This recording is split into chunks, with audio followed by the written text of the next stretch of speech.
In my interview, I spoke with Assistant Professor Dr. Kate Partridge about her up-and-coming poetry book, Thine, which is set to release sometime in 2023.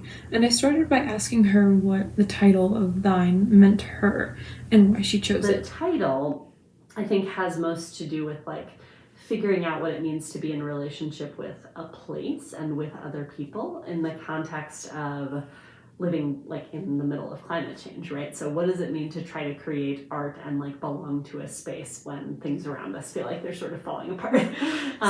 So would you say your like inspiration for writing the book was kind of these places and this like things that you were kind of exploring, like climate change and things like that, was like your inspiration? Yeah, absolutely. I very much am a poet who writes about place, right? And so I've been writing some recently about Denver, but I also am really interested in just the Southwest, like sort of generally on the West Coast, because I grew up in Virginia. So everything here is like new and different to me. All the plants, all the animals, just how when you look to the east, right, there like aren't any trees. That's really strange to me, having not grown up here. There are poems set in sort of different places. I mean, there's some in Colorado, some in California, mostly Southern California and like the desert. Um, there are some in New Mexico and some in Oregon because I did residencies there where you go and like live with other artists and writers and just like hang out and literally write for a month. Oh, that sounds really cool. Yeah. Did you choose these places in specific, or like what was the reason behind like these places being a part of what you were creating? Well, there's a little bit of coincidence because I was just in grad school in LA and I got some research money to like travel around and write. So I started going out in the desert and looking like there are all these cool desert art installations and pieces of land art where like somebody's dug a really, really big hole or has set up like a living room in the desert, right? So I started going and looking at this stuff and it gave me a lot of thoughts to write about. And then I moved to Denver. But then I just applied for different residencies. So New Mexico and Oregon were sort of flukes, but very, very beautiful places that I hadn't spent much time in.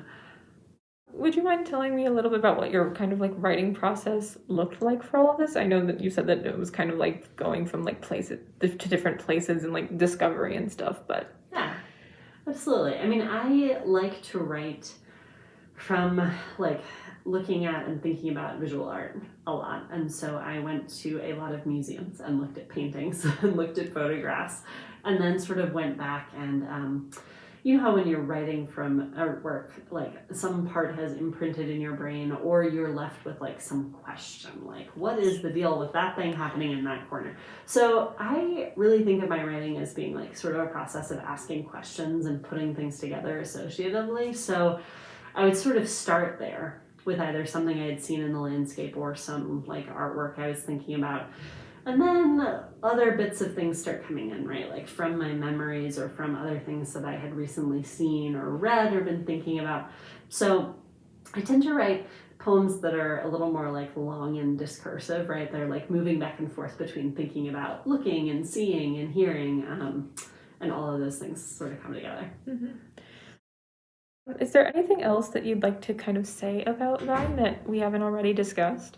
Another thing that we haven't mentioned is I've been talking a lot about like sort of themes and approaches, but you know, in many ways they're poems that move in sections, or I'm experimenting with a lot of like syllabic forms that are really broken up and juxtaposed. So in some poems there will be lines where the syllable pattern is like 3, 7, 14, 5.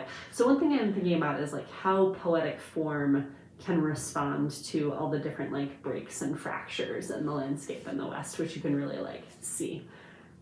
Great.